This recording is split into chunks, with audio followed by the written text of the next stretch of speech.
Hello, everyone. Thank you very much for joining us on this next Tribal Impact LinkedIn Live. My name is Justyna Brownbridge, and I am the Chief of Growth for Tribal Impact.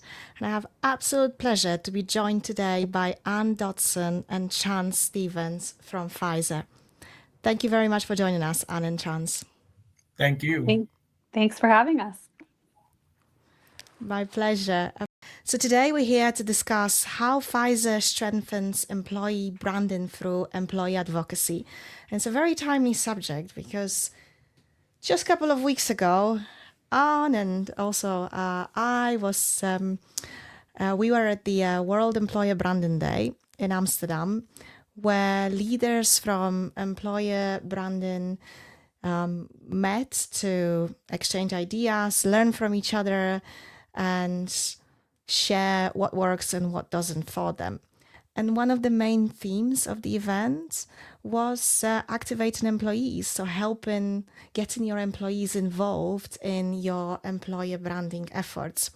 And that's exactly what Pfizer does.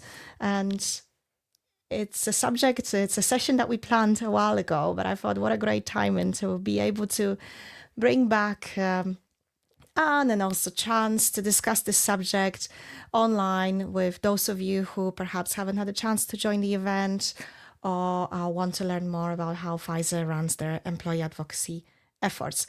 So this is a live session. Yes, it may not look like it's live, but it is live. We're here right in front of our microphones. So if you have any questions, if you've got any comments, if you would like to get involved, please type into the comment section your question, your comment, and we will read it and we'll display it on the screen and get you involved that way in the conversation. So yeah, let's get started. I'm going to start with a question to you, Anne, if that's okay. We're talking Sure. about employer branding today, and in the context employee advocacy in the context of employer branding. But before we move into your program, could you tell us why is employer branding such a critical priority for Pfizer right now? So I think although the labor market has slowed somewhat and we're seeing more applicants per job, there's still a huge trust crisis. And, I'm not stuck talking about Pfizer specifically, but across the board, for people looking for jobs. I think it's hard to find a job. People are unsure of what they're going to get. Are they going to get what they were promised, in their actual employment? So I think for us, it's a critical priority, and obviously because we want to recruit the top talent, but also because there is just a trust crisis, and we need to be able to tell our story of what it's like to be an employee from the voice of people who are actually in that same position.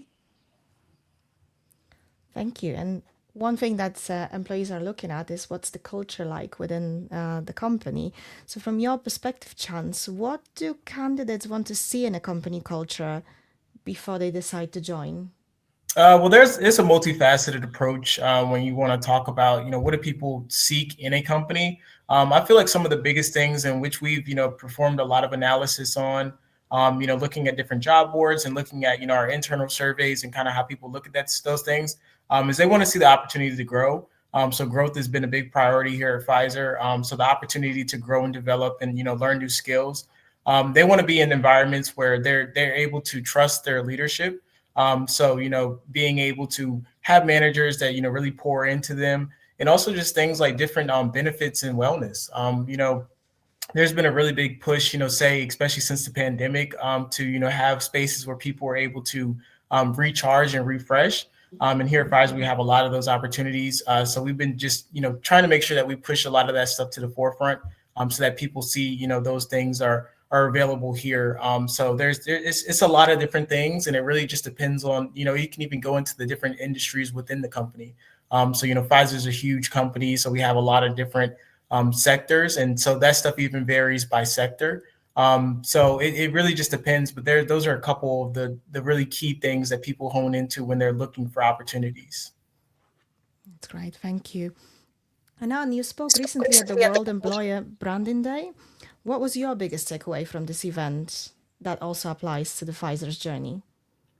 I think it's really what I mentioned previously, which is why is employer brand such a priority for Pfizer? And I think that really comes down to trust. And the only way to build a brand is to have that trust. And so that was a key takeaway. And I think, obviously there's been a lot of discussion at the World Employer Branding Day and all over the place about the role AI plays in employer brand. And I think that only further adds to the trust crisis and the need to form human to human connections and hear real testimonials from real colleagues about what it's really like to work somewhere. I think that's what people are itching for. We've seen that, just doing very casual, super unpolished day in the life videos are some of the most popular videos we put out there on social.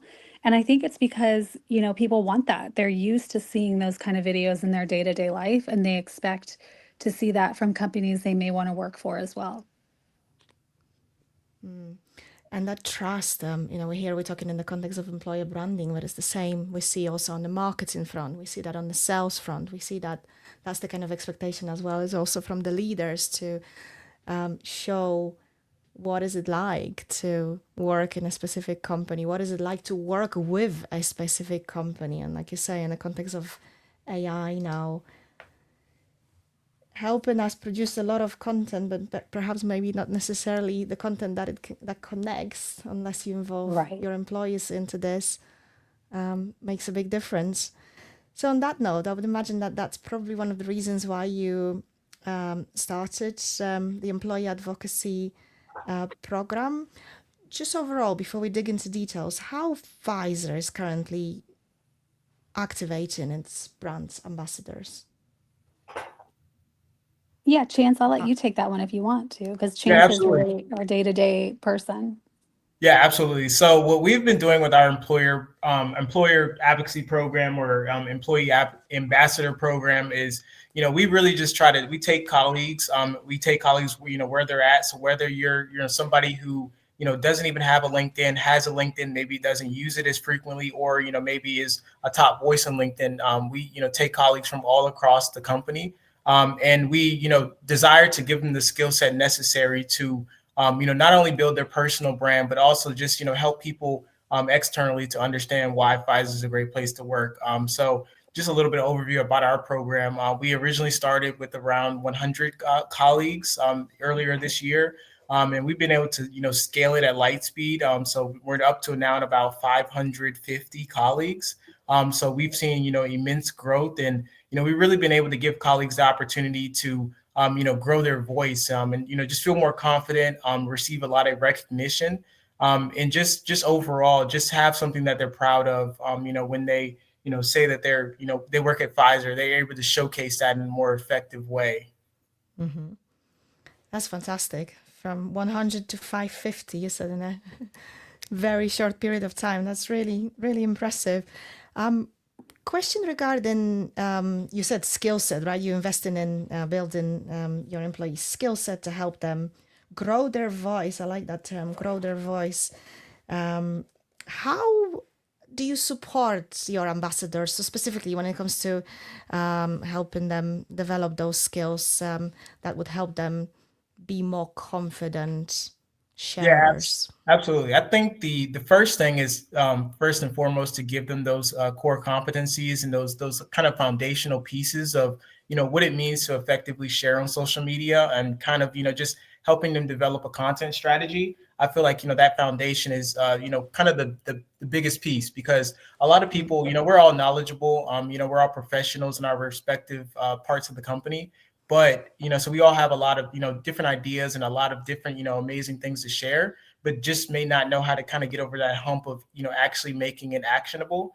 So I feel like first and foremost, giving them that foundation, and also not only giving them that foundation, but also giving them the opportunity to, feel comfortable. So we have a LinkedIn group that's private to ambassadors. So they're able to, go in that LinkedIn group, get ideas, bounce different things off of other ambassadors, kind of build a community. And we also use our other internal platforms to kind of do the same thing as well. So not only really, it's kind of a multifaceted way we do it.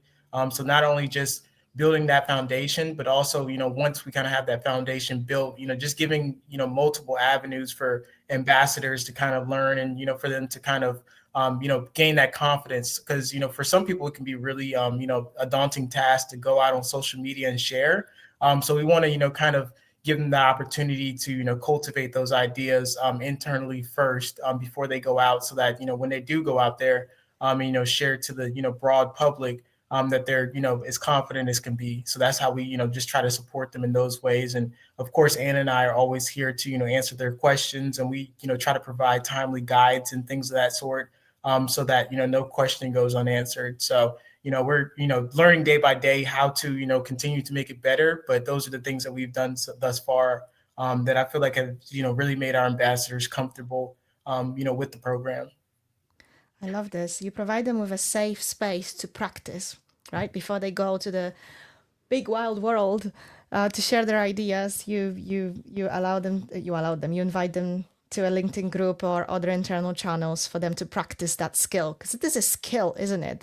I always compare this to public speaking. It is a form of public speaking. Going online, going on LinkedIn, sharing your ideas, sharing your experiences. It's a form of public speaking. Absolutely. So you mentioned that you help them create their content strategy. That understands that it goes beyond just content sharing, yes, the kind of content that they can find from maybe your branded channels.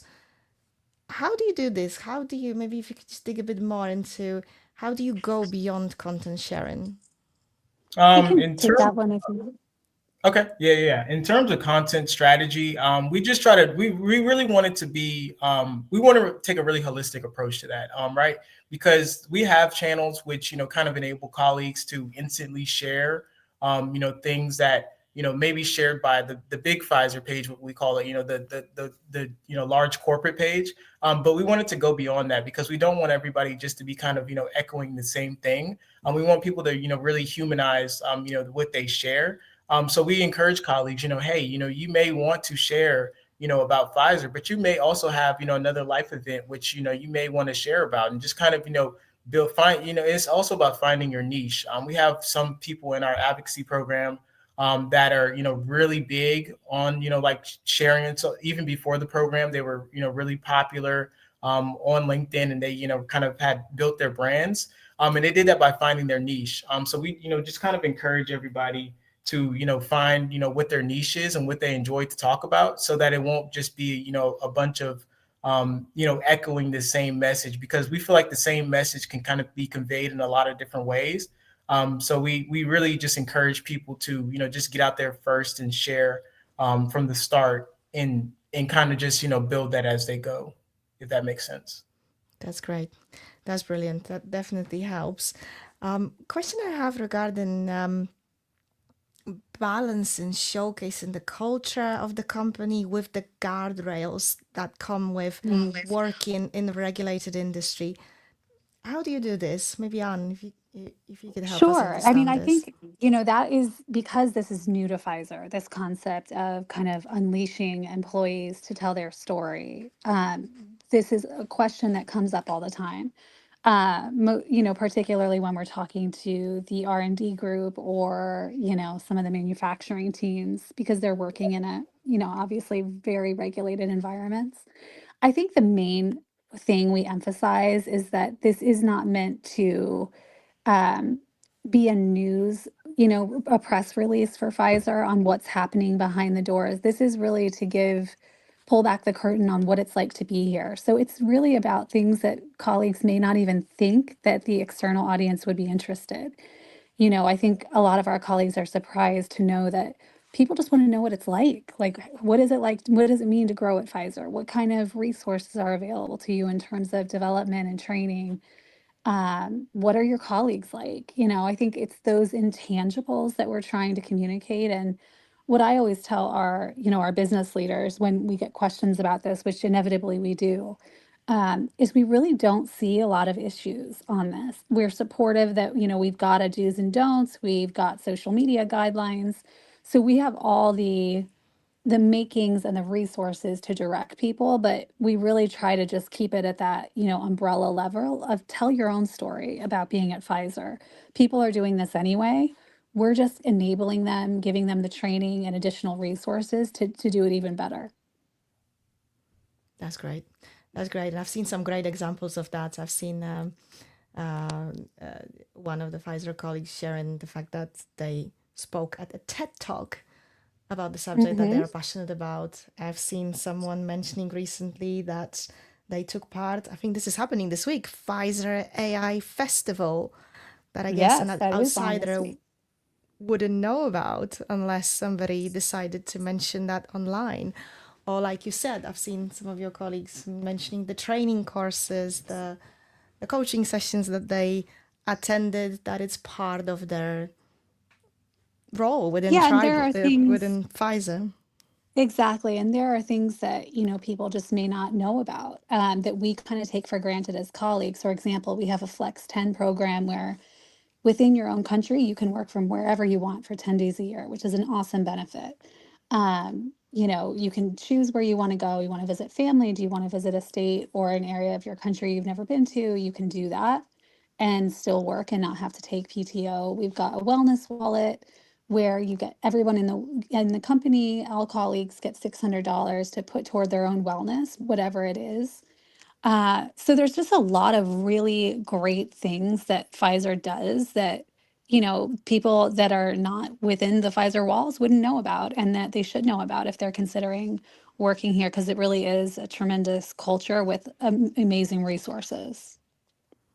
Yeah, and I that's love really what we kind of lean into when we talk to, especially when we talk to like the colleagues like Anne mentioned that are like in our research and development spaces, and a lot of the other like more regulated areas, is that those are the people that we really want to kind of lean into the things that are outside of the actual like day to day, responsibilities of the job, because we have four core values, courage, excellence, equity, and joy. So we just tell them, like pick one of those and just find an area where you're able to kind of articulate that. If you had a moment of joy with your team, share that. There's a lot of different things out there that we think that is really important just to share, just to kind of peel back that curtain of what it's like to work here. I love these values: courage, excellence, equity, and joy. Brilliant.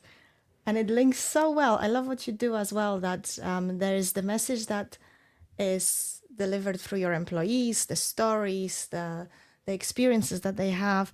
And there is also the message that is driven from the brand. So I saw one of your advertisements that says, at Pfizer, career growth isn't a straight line, it's an adventure. And I've seen employees link into this and telling their own stories and using hashtags as well. That helps to connect them all into one piece. So if somebody is looking at working at Pfizer, they could, for example, I saw a hashtag that some of your employees are using, Pfizer Proud, and that's how they Yeah. find these stories. So they don't have to Yeah, follow a exactly. specific person. Yeah, I mean, often I'll go back and just check, what's happening by typing in Pfizer Proud or our employer value proposition, use your power for purpose. A lot of our colleagues use that as well. And that's really just meant to, we have 80,000 employees in 90 different countries. And, the key thing that unites all of us, whether you're an R&D scientist or you're doing something like Chance and I, or you're in accounting or whatever it might be, is that everyone has, something to contribute to our overall purpose, which is, changing patients' lives. So yeah, that gives a great way to kind of tie us all together, no matter what country or area of the business that you're in. And the fun part about the Colleague Ambassador Network is it's sort of a microcosm of our larger world at Pfizer, where we have, I think, almost 30 countries represented in every single business unit.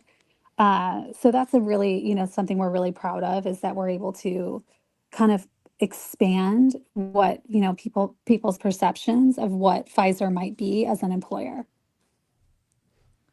That's great. That's great. And I can see some comments. We've got a comment from Sarah Goodall. Hello, Chance and Anne. Agreed. Trust is at the heart of company growth. Love that Pfizer supports employees with content strategy, putting authenticity at the heart of the program. In a world of AI generated content, this is so important. Totally On that agree. subject, actually, AI, how do you use this? How you use this? Can you share some examples? If this is something that you Sure. use to help employees perhaps tell their story, because again, we're talking about global company, many different countries, many different languages. Maybe not everyone who communicates in English might be just like myself, yes, the speaker of that language, native language. Is that something that you use AI for, or do you have some other examples of when this is used? Yeah, I mean, it's a fine line, and obviously, like everybody else, we're still figuring it out. But the one way, we use it in a lot of different ways, and we're piloting it in a lot of different ways.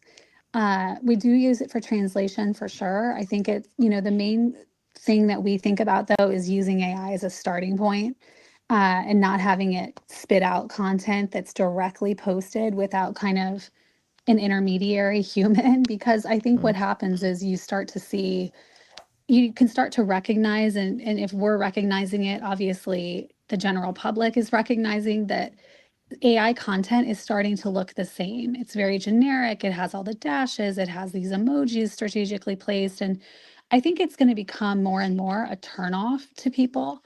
So, the way that we're really encouraging our team and our ambassadors to use it is use it as a starting point, a tool like you would use anything else, but don't expect it to necessarily spit out content in perfect form that feels very human and authentic to you. It should absolutely be a tool, but it's not the be all end all. And in fact, I think that we kind of need to really think that through as we are trying to build trust. It doesn't do us any good to have 500 ambassadors all putting out the same content they've typed into AI.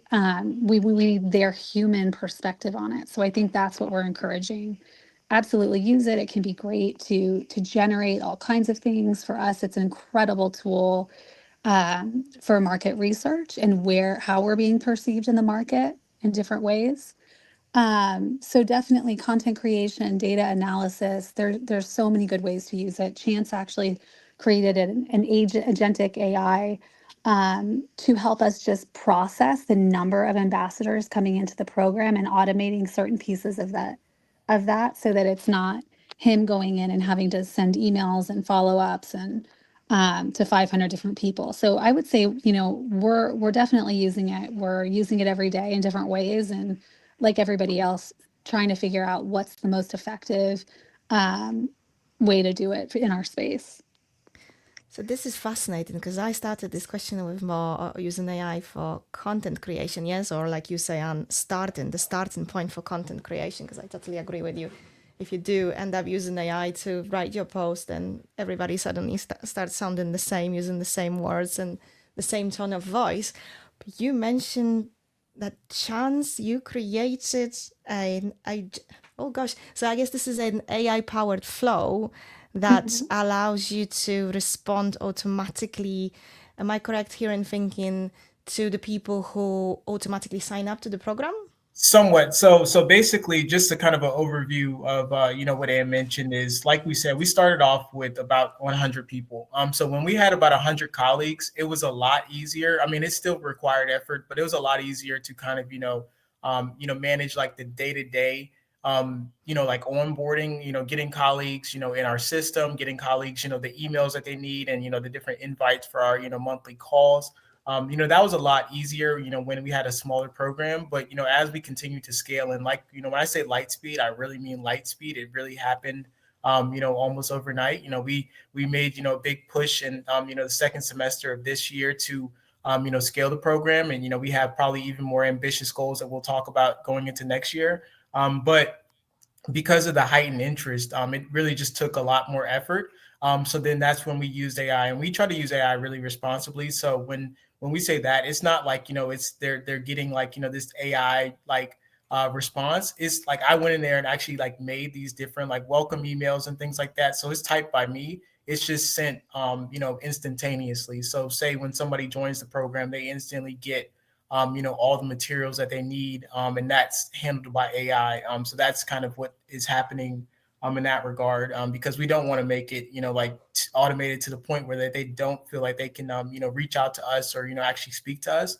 But AI does help us, kind of handle a lot of like the administrative task. And like Anne said, it does help us with a lot of like the content strategy, because if people are able to use AI to kind of see, okay, what is the sentiment, not only internally, but externally, that helps, kind of guide those decisions, without having to use it necessarily to actually create the content. So it just kind of helps inform the foundation for the content. That's fantastic. That's fascinating. I have to say, I've never heard of that usage before, but it will. I can imagine people who are in charge of running employee advocacy programs. You know, the admin side is usually the heavy resource part. Yes, it's like you say, you've had 500 people joining the program in a light speed. It's that part of management that takes time to make it happen and make people feel like this is something that they can very quickly become part of. Yeah, yeah. And like Ann said, I mean, this is all new to us. This is the first year that we've, had this program. So a lot of this is, trial and error. So that's, just kind of one of the things that, we realized. And so, keep continuing forward. We're, continuously every day where I feel like me and Ann are talking about different ways to kind of, improve the program. So like that's just one of the ways in which we're able to, take a lot of time and, allocate that to other places, like, providing more direct, support and developing other resources. Fascinating. That's fascinating.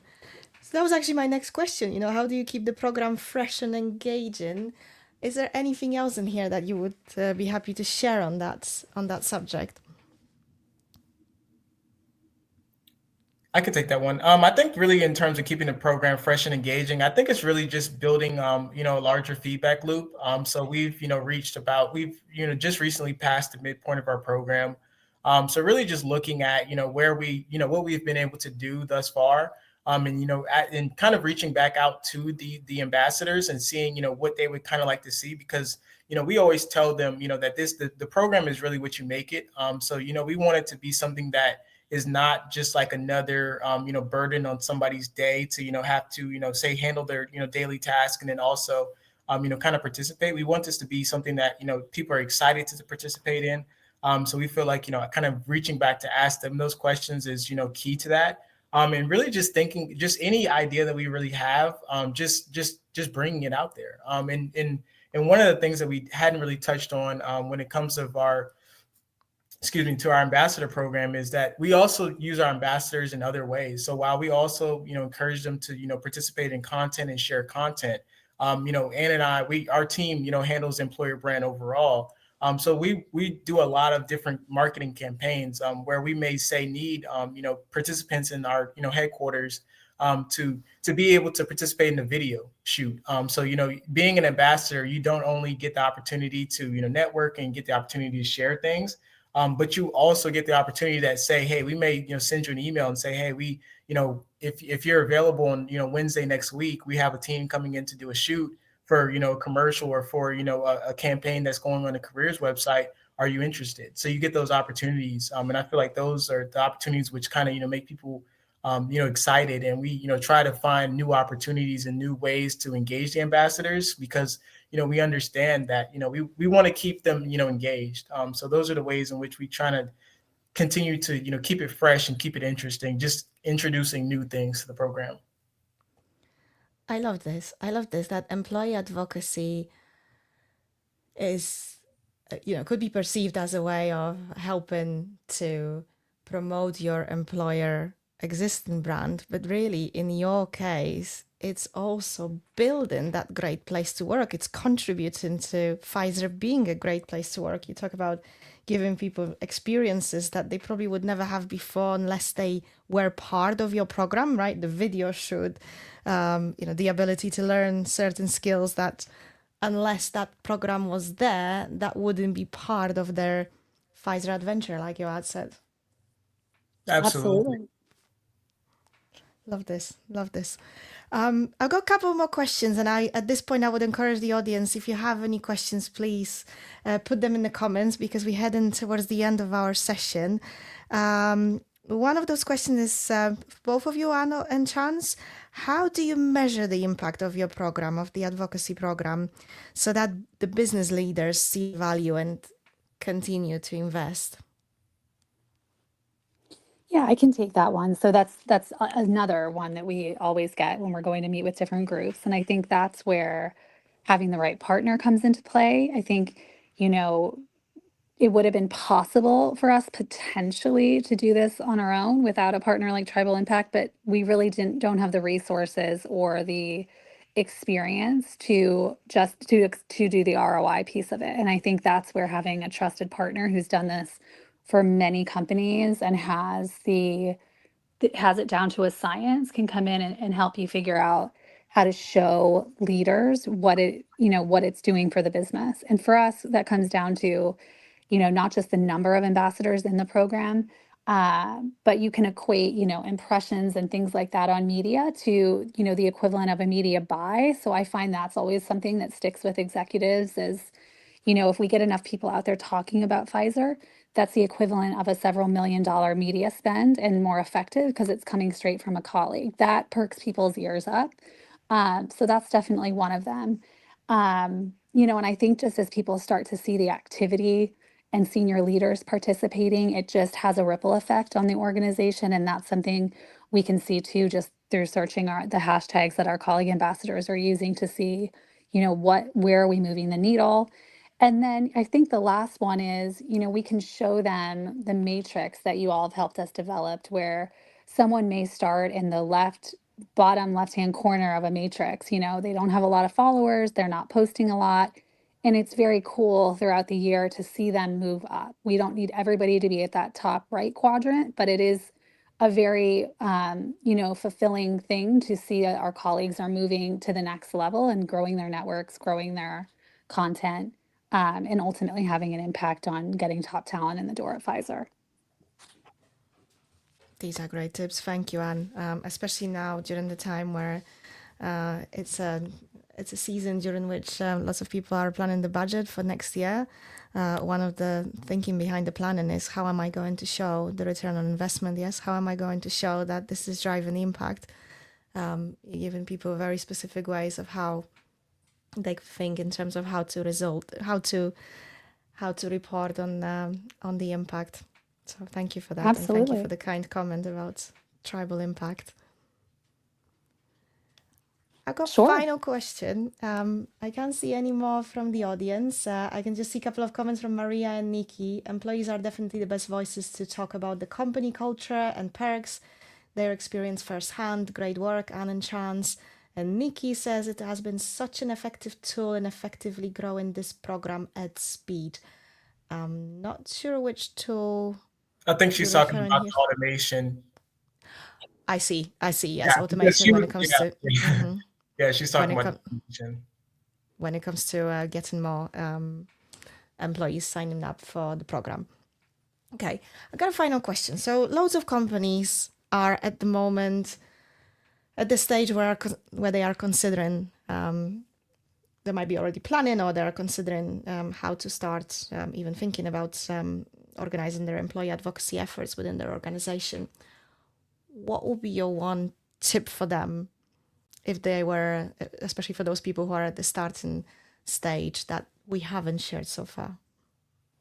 I think my one tip would be just do it, put one foot in front of the other, and don't let the overwhelm stop you from, all the policies and hurdles that you're going to have to go through, stop you from doing it. We started really small. We got the right partner, and for us, that's made all the difference. So I would say, take baby steps to figure out how you can make it. If you have to pilot it to show the worth at your company, do that. I think you can work with any budget and start at any size and figure out how you can show the impact and the potential. Yeah, Thank you, Anne. And kind of bouncing off of that, I think mine would be just to lean into the human aspect of things. We've mentioned, a couple times in this, session, the world is really, going head first into, this space of AI. And while AI is, an amazing thing, it kind of takes out the human aspect of a lot of things. So just leaning into that, not just finding ways to use it responsibly, and finding ways that still encourage curiosity and, encourage a sense of authenticity.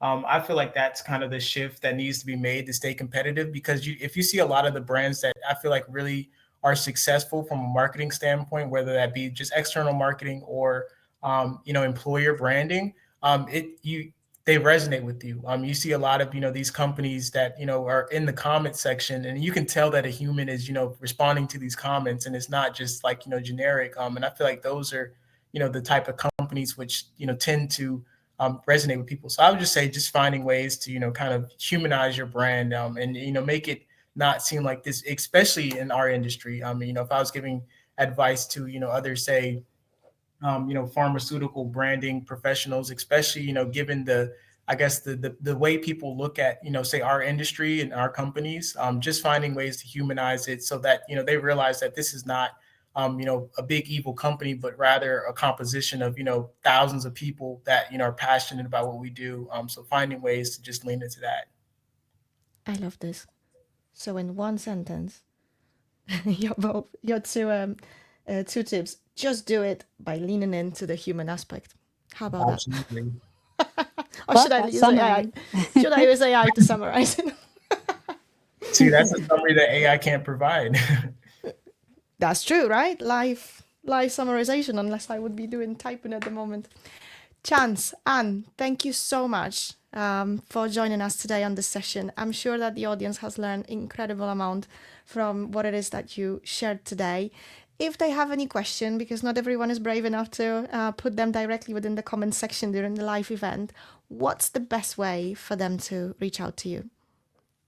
I would say you can find us on LinkedIn and send us a message there, or we can give you our Pfizer email, but I think that's probably the best way is to find us on LinkedIn. We're both active there, so there should be no problem in finding us. Yeah, I second that. LinkedIn is definitely a great way to connect. If you have any, more questions or, want to, learn, that's definitely a good way. Fantastic. Thank you very much. Thank you very much for joining us today. And thank you very much, the audience, for joining us. We are planning the next session for the 4th of November. That's actually the next LinkedIn Live. But next week, there is a session that Felipe Torres and Ali Grenier from our team plan on the subject of how to budget for your employee advocacy program. So if this is of interest, if you would like to more advice on this, join this session. Ryan will put a link into the comments as well. And we hope to see you there. So once again, Anne and Chance, thank you for joining and thank you for sharing your insights with our community. Thanks for having us. Have a great day. Thank you. Have a great one.